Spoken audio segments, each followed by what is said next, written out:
सुनो सुनो सुनो, आपके शहर में आ गया है एनडीटीवी इलेक्शन कार्निवल। कलाकारों का होगा धमाल, एनडीटीवी पूछेगा सवाल। देखिए क्या होता है नेताजी का हाल। आपके शहर में आ गया है एनडीटीवी इलेक्शन कार्निवल।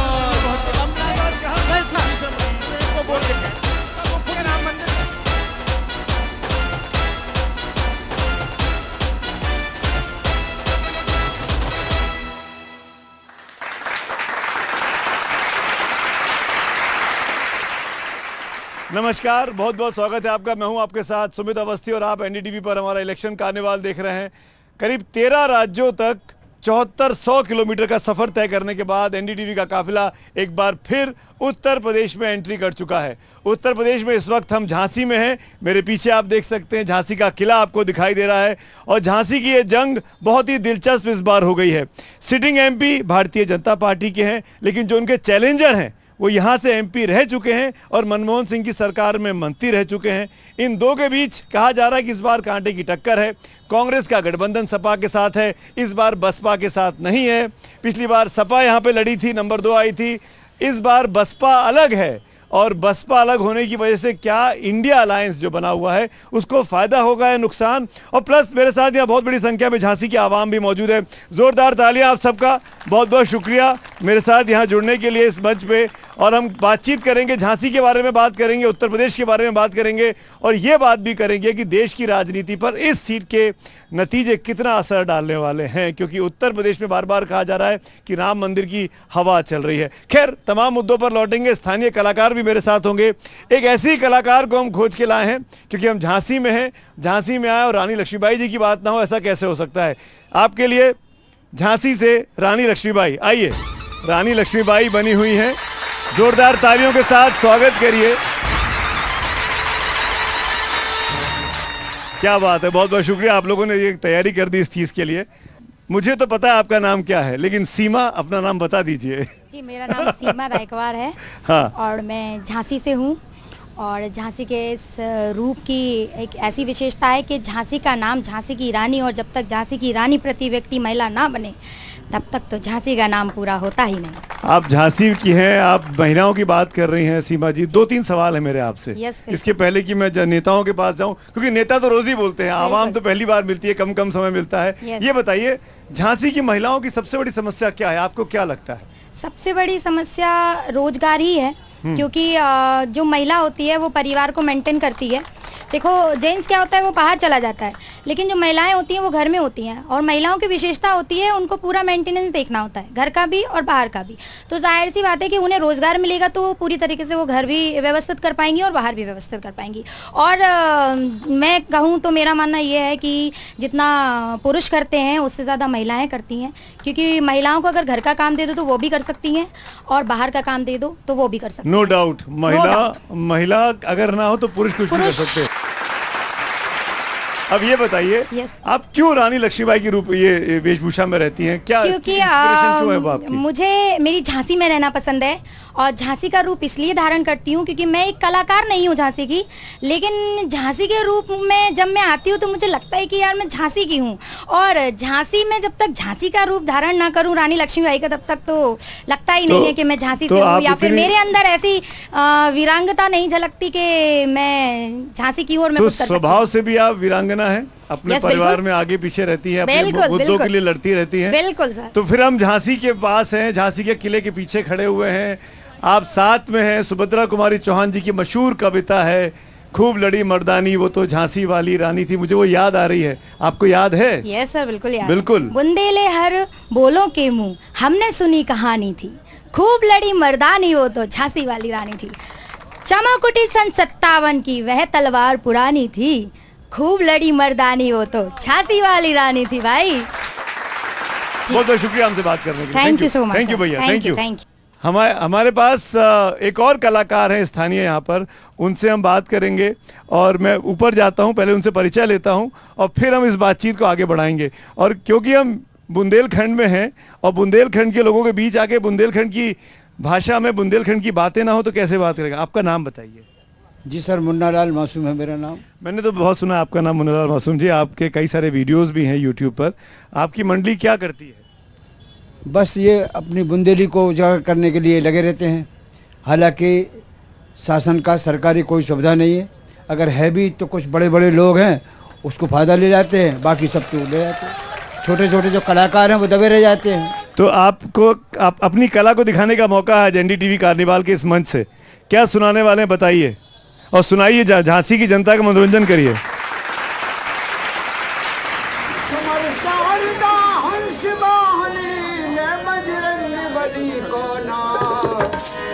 और देव सुमर के सब खेरे के बिगड़े बन जावे सब काम।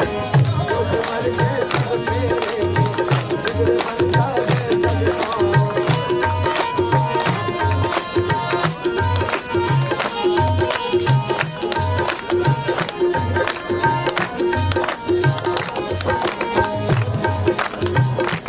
आग लगा रही अंदरानी में,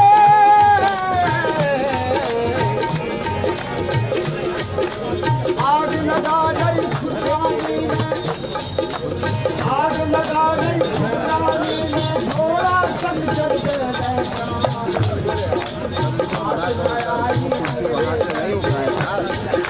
हाथ न आई अंग्रेजन के मार फांसी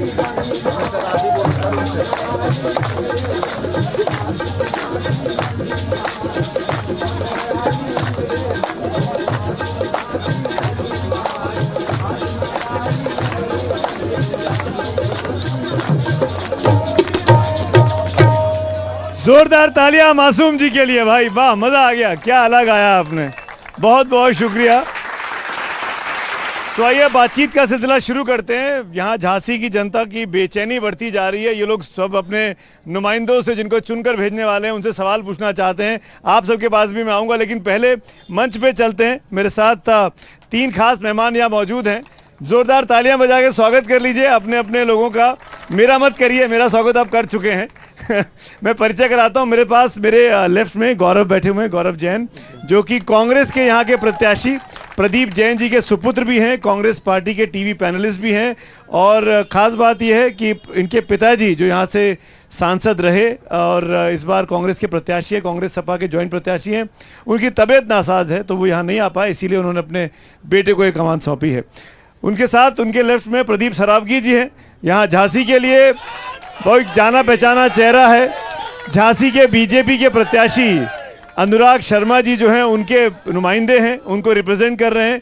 झांसी जिला के भाजपा के अध्यक्ष भी रह चुके हैं। बहुत बहुत स्वागत है आपका प्रदीप जी, धन्यवाद। और हमारे साथ में शाह साहब भी हैं, भानु सहाय, माफ करिएगा, भानु सहाय साहब भी मेरे साथ यहाँ मौजूद हैं। भानु सहाय बुंदेलखंड अलग राज्य की जो मांग चलती रही उसका एक मोर्चा बना, नवनिर्माण मोर्चा, बुंदेलखंड नवनिर्माण मोर्चा, उसके कर्ता धर्ता हैं। और झांसी में आओ और बुंदेलखंड की बात ना हो, इस इलाके में आओ बुंदेलखंड में, और बुंदेलखंड अलग राज्य की मांग ना सुनना पड़े। मैं करीब 4 या 5 चुनाव कवर कर चुका हूं और इन 4-5 चुनावों में जब जब झांसी, ललितपुर, महोबा में आके शो करने का मौका मिला, ये बात उठती रही। मैं 2000 से देखता आ रहा हूं, पर आज जब 24 साल, मेरी उम्र 24 साल कवर करते करते हो गई, लेकिन कुछ प्रोग्रेस दिखी नहीं मुझे।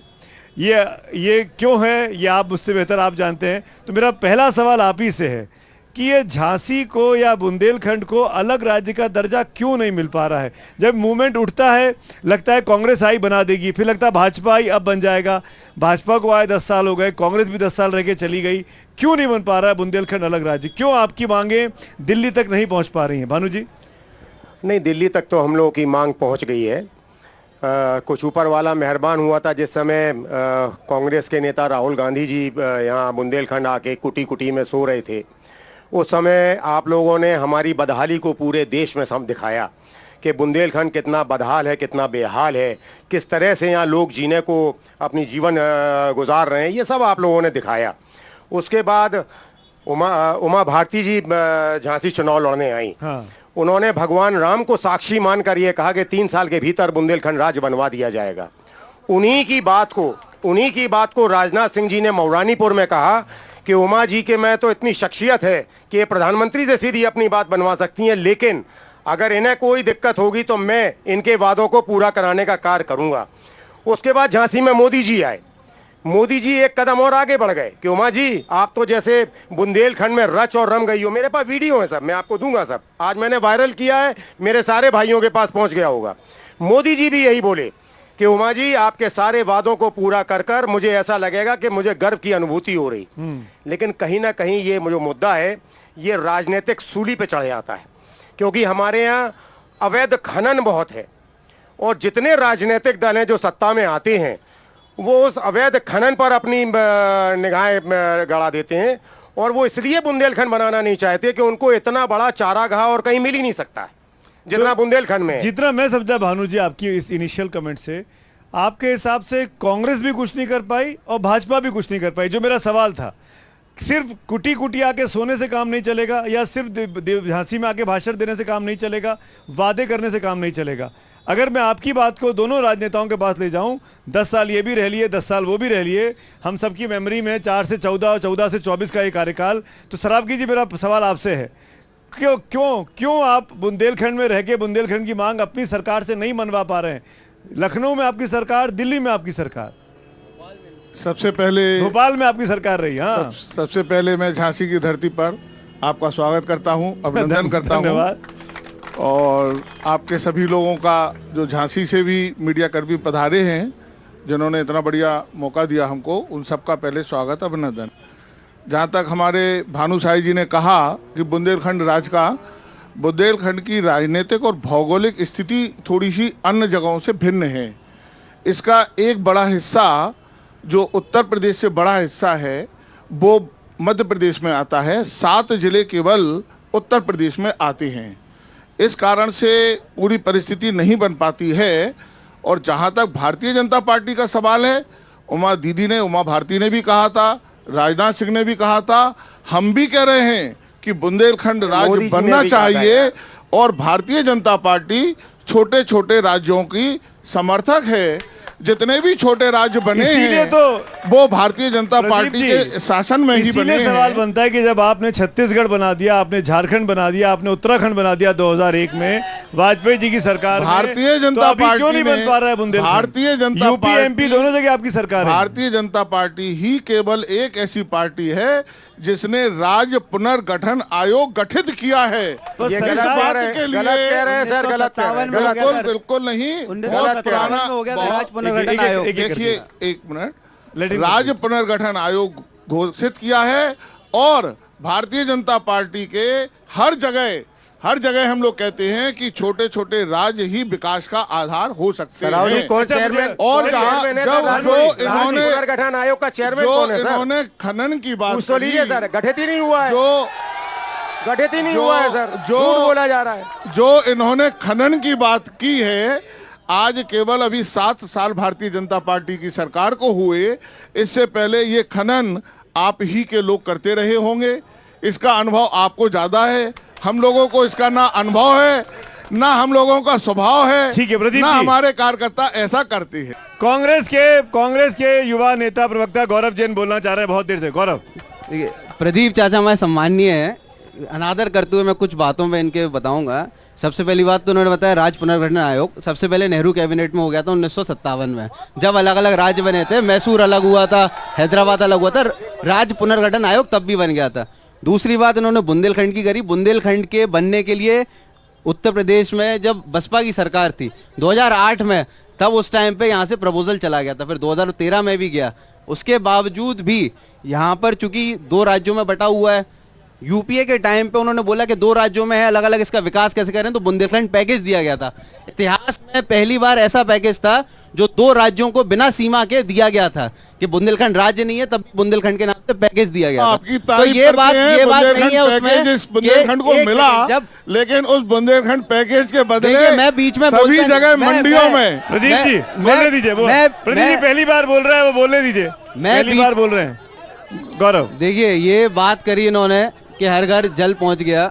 मैं कसम खाता हूँ, स्टेज पे बैठा हूँ। हाँ। कल मैं गया था रक्सा के आगे चंद गांव हैं, वहां पे महिलाएं थी, वो रो रही थी वहां पर कि 2 साल पहले नल लग गया, आज तक इस नल में पानी नहीं आया।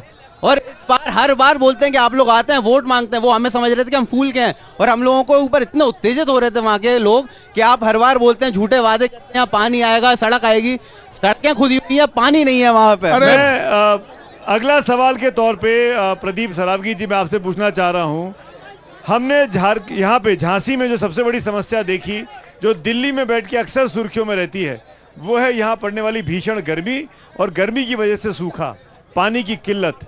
ये बहुत ही बड़ा मामला है इस इलाके के लिए।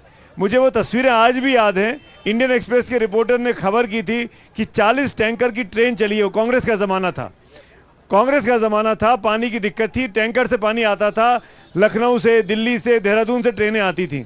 आप क्या इस बात की गारंटी दे रहे हैं कि पानी की समस्या झांसी से, आसपास के इलाके से दूर हो गई है? प्रदीप जी, बहुत बहुत धन्यवाद जो आपने इस समस्या की ओर ध्यान आकर्षित किया। आप ये बताइए, 50 साल जिसने शासन किया वो जिम्मेदार नहीं है? आपको मालूम है सारी दुनिया के अंदर ये प्रचार किया जाता है कि बुंदेलखंड के अंदर पानी की कमी है। मैं आपको बता दूं, दुनिया में सबसे ज्यादा पानी बुंदेलखंड के अंदर है। कैसे? सबसे ज्यादा नदियां बुंदेलखंड के अंदर हैं। कभी ये दशानन, नदियों में पानी है? हाँ, अब पूरी बात सुनिएगा। किसी समय बुंदेलखंड को दशानन कहा जाता था, 10 नदियों का क्षेत्र कहा जाता था। केन जैसी नदी यहाँ पे है, बेतवा जैसी नदी यहाँ पर है। लानत उन पर है जिन्होंने इतना पानी होते हुए भी उसका प्रबंधन नहीं किया, उसका मैनेजमेंट नहीं किया। आज भारतीय जनता पार्टी की सरकार में 7 साल में गांव-गांव में नहरों का जाल बिछाया जा रहा है। 125 MLD का, मैं यही बोल रहा था कि हर घर जल का नारा दिया गया है। हाँ, आप सुनिए, क्या हर घर जल पहुंच गया है? 125 MLD पानी को फिल्टर करने की का प्लांट बबीना के अंदर तैयार हो गया है। बबीना की बात जो कर रहे हैं, 50 मैं साल बता, एक सेकंड, ये हमें बबीना पूरी की बात कह लेने दीजिए आप। हाँ, कोई भी प्रदीप जी की बात सुन लेते हैं। गौरव, जो उसके बाद 50 साल में गांव में पानी नहीं पहुंचा पाया, हमने हर घर को पानी पहुंचाने की अमृत योजना बनाई है। घर पानी पहुंच गया कि नहीं पहुंच गया? 10 साल हो गए हैं, 10 साल हो गए हैं। आप गांव में पहुंचा 10 साल मुझे नहीं पता है, आप मुझे बताइए। आपके हल्ला करने से रुक नहीं जाएगा। शांत शांत शांत। आपके केवल हल्ला करने से नहीं, आप गांव में देखिए, घर के बाहर गांव की महिलाएं 2-2 किलोमीटर जो पानी लेने जाती थी, आज उनके दरवाजे पर नल लगा है। मैं गांव के प्रचार में गया और उनसे पूछा हमने गांव की महिलाओं से कि क्या आपने ऐसी कल्पना की थी? तो महिलाएं बोली, मैंने कभी ऐसा सोचा नहीं था। गौरव जवाब दीजिए। ये कह रहे हैं कि पानी नल लगेगा, घर घर में पानी पहुंच गया है 10 सालों में। मैं इस बात पे इसलिए बोल सकता हूं क्योंकि कल मैं खुद गया था बबीना, ये फोटो मैंने क्लिक करी। अब देखिए यस्टरडे लिखा है 4:30 बजे गांव में। ये फोटो तो कहीं भी खींची जा सकती है। नहीं, आप इसमें लोकेशन देख लो। आप कह रहा हूं कि ऐसी फोटो तो जहां पानी है वहां भी खींची जा सकती है। देखो आप लोकेशन देखो। नहीं, मैं कह रहा हूं कि जहां पे कुआं है वहां से भी पानी भर के निकालेंगे। लेकिन मैं ऐसी फोटो आएगी ना। वीडियो आपको बता रहा हूँ, वहां पर महिलाओं ने कोसा है कि राजनेता आ जाते हैं, उन्हें लगा कि हम भाजपा वाले हैं, गालियां दे रही थी हमें। मैं जनता से पास जाता हूं, जनता से पूछता हूं, पानी की समस्या कितने, यहाँ कैमरा करिए मेरी तरफ, कितने उस तरफ लोगों को दिखाइए, लोगों को आप मेरे, कितने लोगों को लगता है कि शहर में पानी की समस्या है? ये लोग कह रहे हैं पानी की समस्या नहीं है। आपके यहाँ पानी आता है? ऐसा बिल्कुल आ रहा है, कभी परेशानी नहीं। इतने सारे लोग क्यों? ये इनका विपक्ष का काम है, हल्ला मचाना। हाँ जी, विपक्ष के, ये सब विपक्ष के हैं। एक सवाल में बहुत आराम से पानी की समस्या का निरंतर तौर पे जहाँ से भी आ रहा है, लोग बहुत खुश है। एक पानी आ रहा है? पानी हमारे यहाँ नहीं आ रहा है। क्यों नहीं आ रहा है? क्योंकि नल तो लग गए, लेकिन पानी कभी आता कभी नहीं आता, खराब हो जाती पाइपलाइन। नल लग गए हैं, पानी नहीं आता है। नल लग गए, पानी नहीं आता है। आपके यहाँ पानी आता है? बिल्कुल आता है साहब, बिल्कुल आता है। हाँ बताइए, पानी की समस्या है? आज का आप दैनिक जागरण उठा लीजिए, अमर उजाला उठा लीजिए, मैं आपको वार्ड बाई वार्ड या मोहल्ले बाई मोहल्ले बता सकता हूँ। मुखरियाना, बिसात खाना, दरीगरान, ईसाई टोला फर्स्ट, ईसाई टोला सेकंड, प्रेम नगर, नगरा, तिलियानी, बजरिया, आप उठा लो। रात में महिलाएं रात में 2-2 बजे उठ के अवस्थी पानी भरती हैं और हैंडपंप पे नंबर ठीक। आप तो सफा गई हैं जी, तो आप तो विरोधी करेंगे। विरोध क्यों? ये हकीकत है। पानी आता भी होगा तो पता कर। अरे आपको क्यों लगेगा? ये देखिए ना, आप ये काम करिए, लाइव रिपोर्टिंग करिए, सुबह चलिए बड़े गांव के लोग टैंकर खरीद रहे हैं, एक डिब्बे का 15 लीटर पानी के 10-10 रुपए दे रहे हैं। लड़ाइयां हो रही हैं, एक दूसरे पे सर फोड़ रहे हैं पानी के चक्कर में। आपको लग रहा है कि पानी नहीं है? पानी है, पानी नहीं है, नहीं है। पानी नहीं है। आइए बाबा, आइए। पानी की समस्या ना कांग्रेस ने पाटा है भाई, ना भाजपा, ये दोनों एक ही थाली के चट्टे बट्टे हैं। झूठ की लुटेरी सरकार है इनकी। दोनों पार्टियां जिम्मेदार है, पर अब क्योंकि भाजपा की मैं सरकार है, तो भाजपा की एक प्रश्न आपके जरिए करना चाहता हूं सब लोगों से। हाँ। यही झांसी है जिसमें 20 साल पहले 6-6 फीट नीचे जीने उतर के पानी भरते थे हम लोग। चलिए, हम लोगों ने, सब लोगों ने देखा। तब भारतीय जनता पार्टी की जब पिछली सरकार आई थी तब 70 MLD पानी इस झांसी को दिया गया था। आज जब सरकार आई है तो पूरी झांसी की जरूरत है 85 MLD और हमने 125 MLD पानी देने की व्यवस्था की है। इसके लिए पानी की मोहल्ले मोहल्ले में ये आज का जागरण है सर। मैं पढ़ रहा हूँ, एक मिनट, मेरी पूरी बात हो जाने दीजिए। नहीं, पूरी बात इसके नहीं, लिए पूरा दिन थोड़ी चलूंगा मैं। नहीं, आप ही बोलते हैं कि घंटा क्या, भानु जी भी बैठे हुए हैं। इसके लिए हर वार्ड में टंकियां बनकर तैयार हो गई हैं। प्रदीप जी, मैं गौरव से पूछना चाहता हूँ। गौरव, आपके पिताजी यहाँ से सांसद रहे जी, आपके पिताजी मनमोहन सिंह सरकार में मंत्री रहे, बिल्कुल, दिल्ली में उनकी आवाज सुनी जाती थी, लेकिन क्यों नहीं कर पाए वो? और वो मैं पूछना चाहता हूँ, अगर वो चुनाव इस बार जीतते हैं तो क्या प्रोग्राम है पानी की समस्या का निदान करने के लिए? जी, क्या कहना चाहते हैं झांसी की जनता को, बताइए। सब सुन रहे हैं आपको। सबसे पहली बात तो हम लोग झूठे वादे नहीं करते। कांग्रेस पार्टी मतलब आप वादा नहीं करेंगे? नहीं, झूठे वादे नहीं करेंगे। वादा नहीं करेंगे। हम वो नहीं है जो बोले 15 लाख आ जाएंगे। हम जो बोलेंगे पानी आएगा। हम बोल रहे हैं पानी की समस्या। जी बताइए, मैं बता रहा हूँ। बात करी थी भाजपा ने कि केन और बेतवा को लिंक करेंगे, वो पूरा पानी आ जाएगा बुंदेलखंड में। आज क्या हुआ? हर बार 7 साल से हम सुन रहे हैं, चाहे नगर निगम का चुनाव हो, चाहे विधायकी का चुनाव हो, चाहे सांसदी का चुनाव हो, हर बार वही बातें आती हैं। लेकिन एंड में वोट किस पे मांगते हैं? मंगलसूत्र पे वोट दे दो, कहीं पाकिस्तान पे वोट दे दो, कहीं कश्मीर पे। अरे पानी की बात करो तो। आपको चुनेंगे तो पानी की समस्या कितने दिनों में दूर करेंगे आपके पिताजी? बताइए। अगर हम चुने गए तो एक फाइनेंशियल ईयर के अंदर पानी की जो समस्या है शहर अंदरून के अंदर और जो रक्षा के वहां पे गांव है उन सब में पानी की समस्या को समाधान करा जाएगा। इन्होंने वादा किया, आप कर सकते हैं वादा ये? और हम ये वादा 10 दिन 20 दिन 100 दिन की बात नहीं करते, जो एक्चुअल बात है हम वो करते हैं। ये वादा हमारी दम पर कर रहे हैं क्योंकि 125 MLD पानी हम दे चुके हैं। केवल उसका प्रबंधन की आवश्यकता है। पानी दे दिया लेकिन हवा में उड़ के आया नहीं है। पाइपलाइन में सिर्फ हवा आई, हवा पानी नहीं आया। हवा पानी, टंकियां भी बन गई हैं। टाइट होगा ये तो वोटर बताएगा। टंकियां भी बन गई हैं, वोट पड़ेंगे। टंकियां भी बन गई हैं, टंकियां भी बन गई हैं और पानी भी आ गया है। प्रदीप जी, टंकियों से और खाली नलों से काम नहीं चलेगा, पानी आना चाहिए। पानी आ गया है, नहीं आ रहा है नलों में। पानी सिर्फ बड़े बड़े उद्योगपतियों के स्विमिंग पूल में आ रहा और कहीं नहीं आ रहा। एनडीटीवी इलेक्शन कार्निवाल में गर्मा गर्म बहस जारी है। तीनों मेहमान हमारे साथ बने हुए हैं। झांसी की जनता के पास भी बहुत से सवाल हैं, चलेंगे सबके पास। आप देखते रहिए इलेक्शन कार्निवाल का काफिला। एक छोटे से ब्रेक के बाद तुरंत लौटते हैं।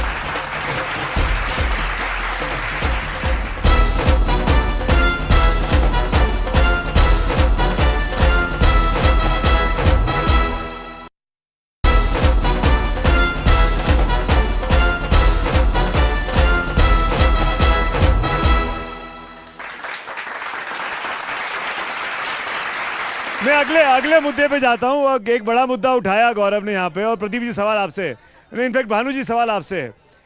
ये आपको लग रहा है कि मूल मुद्दों पर चुनाव नहीं हो रहा है? जो बात गौरव इशारा कर रहे थे कि आप मंगलसूत्र की बात करते हैं, हिंदू मुसलमान की बात करते हैं, क्या और कांग्रेस पार्टी जातीय जनगणना की बात कर रही है, जो कोर इश्यूज हैं वो पीछे छूट गए हैं? सर, हम तो एक चीज कहना चाहेंगे कि सारी समस्याओं का एक इलाज, और वो है बुंदेलखंड राज। बहुत बढ़िया, बहुत बढ़िया। कोई कुछ कह ले, कोई वादे कर ले।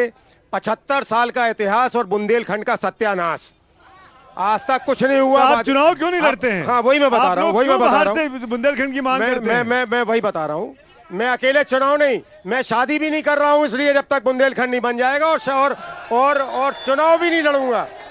कोई ये तोहमत ना लगा पाए कि ये राजनीति या बुंदेलखंड की बात इसलिए कर रहे हैं क्योंकि ज्यादातर लोग बुंदेलखंड का सहारा लेते हैं, जीतते हैं और उनका बुंदेलखंड बन जाता है। 1 मिनट सर, मैं सुन लिया आपकी बात। हाँ, 1 मिनट सर। हमारे यहाँ बुंदेलखंड में एक मर्द सांसद है, पुष्पेंद्र सिंह चंदेल, जिन्होंने 8 बार लोकसभा में बुंदेलखंड राज्य निर्माण का मुद्दा उठाया है, लेकिन हमारे स्थानीय सांसद उनके पीछे बैठे रहे, उनने मेज तक नहीं थपथपाई। हमें ऐसे सांसद की जरूरत नहीं है।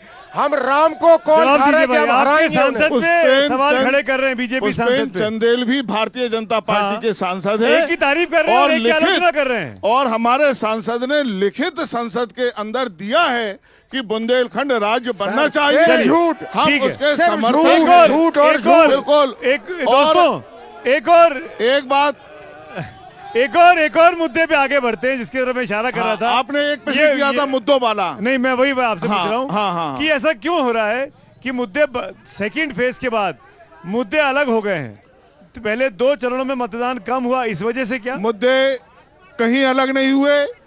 भारतीय जनता पार्टी ने इतना काम किया है।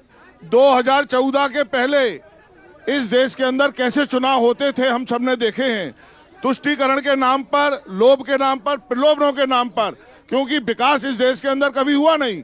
इन 10 वर्षों में हमने विकास किया है। इस 10 वर्ष से पहले विकास नहीं हुआ था। इस 10 वर्षों में हमने विकास किया है। ये वही है, ये 99 साल की लीज वाले लोग हैं भैया सारे।